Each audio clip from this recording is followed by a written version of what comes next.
நம்ம இட்லி மாவு தண்ணி ஊற்றி கலந்து வச்சுருக்கேன். இது பார்த்திங்கன்னா நம்ம பார்த்திங்கன்னா கேழ்வரகு மாவு, சத்து மாவு எல்லாமே மிக்ஸ் பண்ணியிருக்கு. இதில் திணை அரிசி, கம்பு, வரகு எல்லா அரிசியுமே இதில் நான் மிக்ஸ் பண்ணியிருக்கேன்.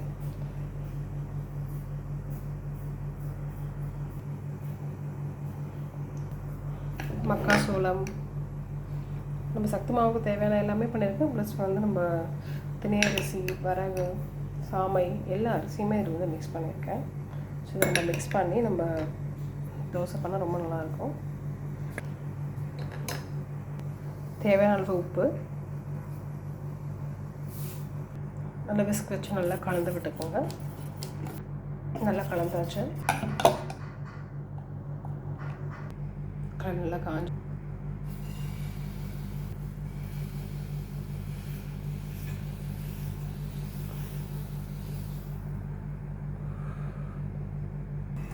அதை லைட்டாக நம்ம எண்ணெய் ஊற்றிக்கலாம்.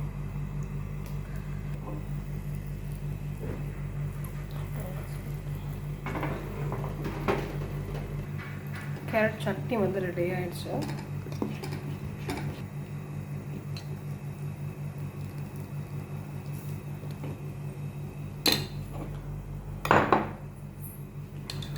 பவுலில் மாற்றிக்கலாம்.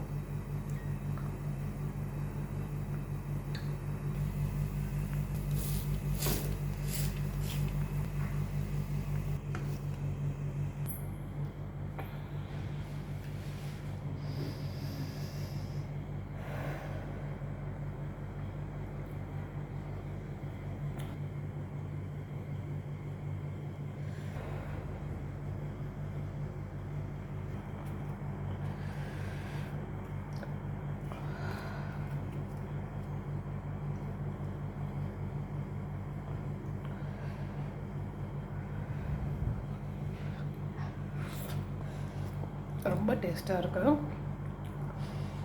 இந்த கேரட் சட்னி ராகி தோசை ரொம்ப சூப்பராக இருக்குது. நீங்கள் வீட்டில் செஞ்சு பாருங்கள். செஞ்சு பார்த்துட்டு எனக்கு கமெண்ட் பண்ணுங்கள். நன்றி, வணக்கம்.